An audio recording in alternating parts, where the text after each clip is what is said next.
What is up, YouTube? We are doing a video about the top 10 things you the player are doing wrong as Poison. I know I did the one with Laura and that one got a lot of good reception, so I decided to do one on Poison as well. This one's kind of a lot easier game plan to understand, because I will actually say I do think Poison's a bit simpler to play.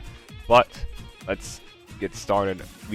First thing we're going to talk about is definitely the anti-airs. And the anti-airs with Poison, she has obviously one of the easier ones in the game with the crouch medium punch. Easy. But I do think a lot of Poison players autopilot to doing crouch medium punch. So you can actually get better anti-airs with heal, because if you do anti-air heal, you get Oki, but apparently she doesn't want a quick ride. If you ever get a chance, always go for a heal, because this is definitely one of the better anti-airs in the game if you don't miss it. And also be wary of the jump angles too, because that is super important, because there are definitely some angles where this jump in does lose. So you better be wary and do jump back target combo, because that is also really good to do with this character. Step 2, the stun combos. Stun combos I think are super important, and people need to optimize their stun combos, because a lot of people I see will stun with like a combo like this for example. Look at that.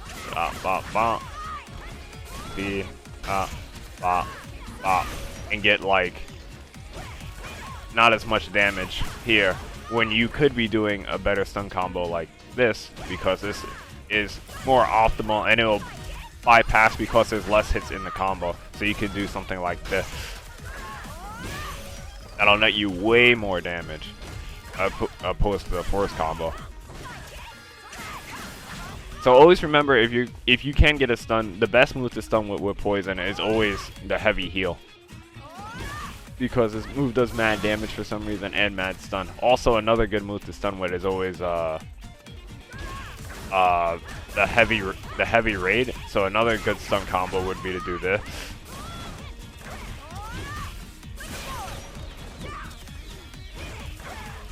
Because, you know, look at all the damage Karen's losing. Very optimal stun combos, which I think is super important. The next thing that I think that a lot of people in my stream always come in and ask me is, how do I do the whip cancel? So when I usually whip cancel, I use medium kick, and I'm always using the what you call it. It depends on the button, as you can see. When I do the medium whip, if I ever want to cancel, I always use medium kick. If I ever use heavy one, I always use light kick to cancel it. And if I ever use light punch, I always do light kick. So that's kind of the way I found it to be comfortable. I feel like whatever kind of way you play is how you're gonna figure out what's comfortable for you.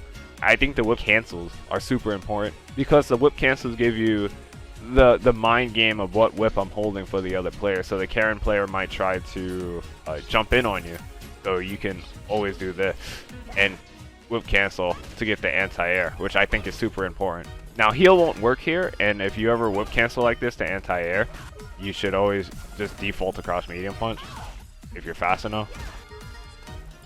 So, you know, whip canceling is always super important, and you can get, like, you know, anti-airs for being wrong, because you could be holding the wrong whip and you can still anti-air. So that's super important too when I feel playing against Poison. A lot of the Poison stuff will always be like very defense minded, so you got that. Another good thing to do with Poison is, and I feel like a lot of people don't talk about this one enough. So with Poison, I feel like V reversaling and V shifting is actually super strong. V shift, one of the bad mechanics for the game, but it actually helps a lot if you're actually Poison.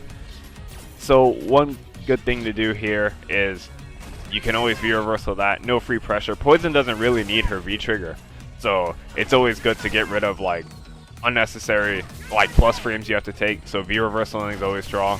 You can always V shift too, but even then you get more V meter back if you do just let the V shift rip.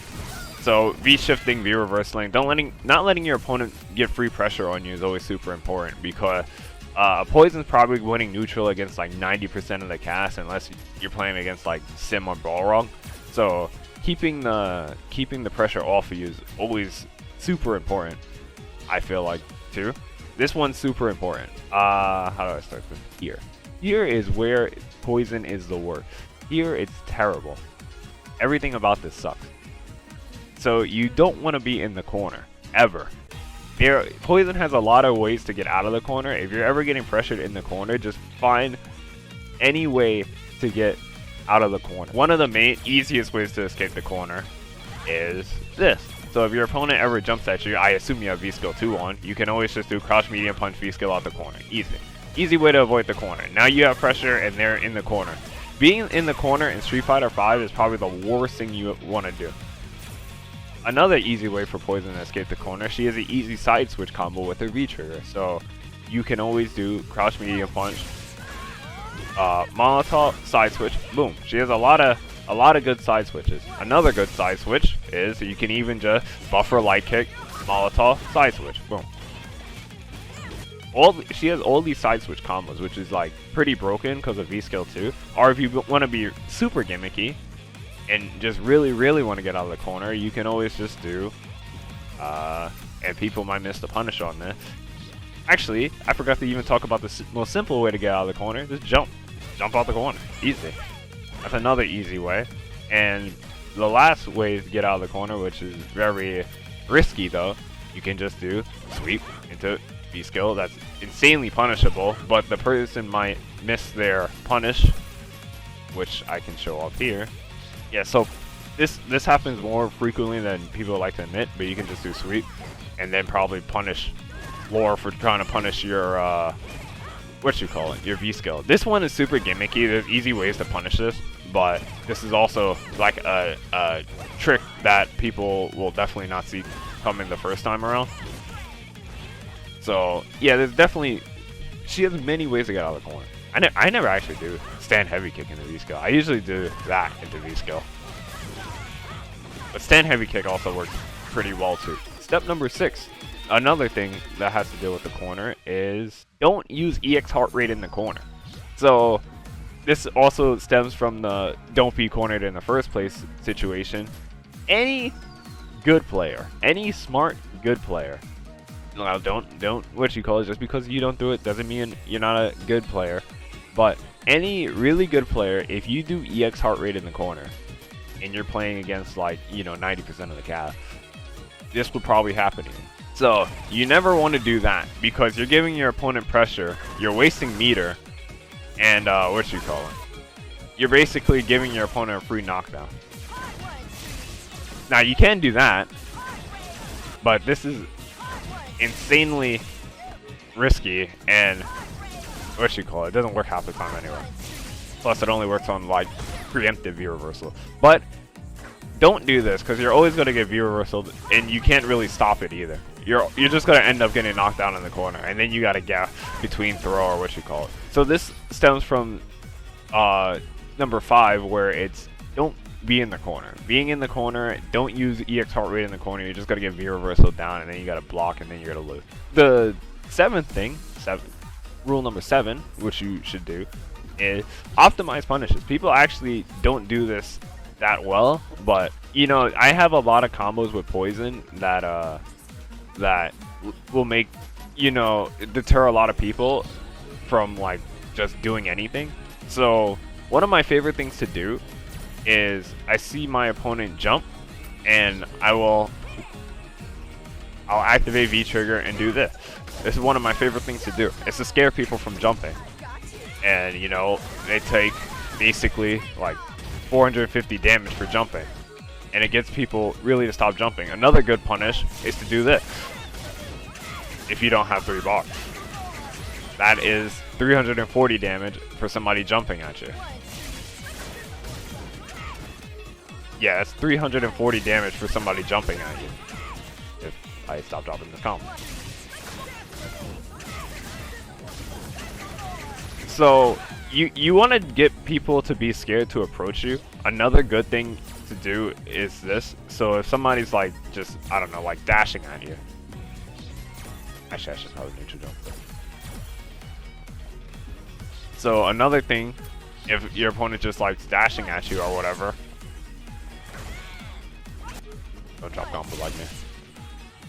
If you think your opponent's gonna dash, you can always do that for also insane amount of damage because poison does mad damage for some reason.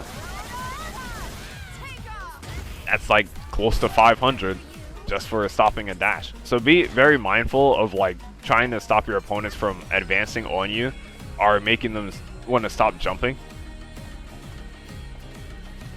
So that's also super important. That's one thing that people don't do enough of. Step number 8 would be to subscribe to the YouTube channel. I see you guys aren't subscribing. Please just subscribe to the YouTube. It gives me money and it gives me views and it gives me all this public so I can do more videos like this because I want to do the video. But be sure to subscribe. Step number 9 that I think is super important is trading with your opponent's projectile. Now, one thing about Akuma and like a lot of the characters, you can always trade with the projectile. You'll be at plus 13 off of trading with the projectile too. And look at the damage difference. I'm taking 60 damage, Akuma's taking 90, and he's taking more stun than me too. So trading is always super good. You'll definitely win a lot of games if your opponent's not paying attention to how much damage they're taking with the fireball. So you can even win an entire game solely based off of your opponent trading off of your projectile. So this is super good. He's noticed how his health is going crazy down while mine is kind of regenerating, but that's not the point. Your opponent keeps doing that, they're going to get stunned, and then, you know, they die.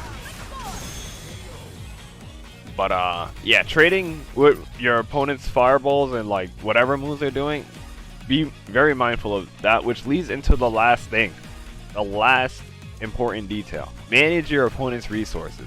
Now this is very hard. This is definitely like upper echelon kind of play, but managing your opponent's resources will get you a lot of wins as poison. So one thing to always keep in mind is like, take this scenario for example, where like I have max health, I probably don't have full bar, but I probably have 1 bar. You can always just do EX heart rate to force the Akuma into a situation where it's like he has to V reversal. His win condition, his only win condition left is to have that V trigger. So if you do EX heart rate in like a situation like this, it kind of puts the Akuma player in like a tough situation where it's like, do I V reversal? Because if I V reversal, I'm not gonna have meter for V trigger to make a comeback. Or if they don't V reversal, then you can do like one more mix or guess, and then you can do like delay crouch medium punch or something, and then you know, you win the game before they even pop V trigger. So managing your opponent's resources is definitely super important. Same thing with the trading with fireball. If you have like a 100% life lead to his 25 and he's throwing fireballs at you, you can always trade, and like it's on the Akuma player to have to act. You can just sit on your lead, you're chilling. I'm advocating the legendary words of Justin Wong: play lame, don't do anything. You'll win off your opponent getting desperate. That is one thing about playing poison that you cannot do with many other characters in this game. If you guys enjoyed the video, be sure to like, comment, and subscribe, and I will see you with the next one. Peace.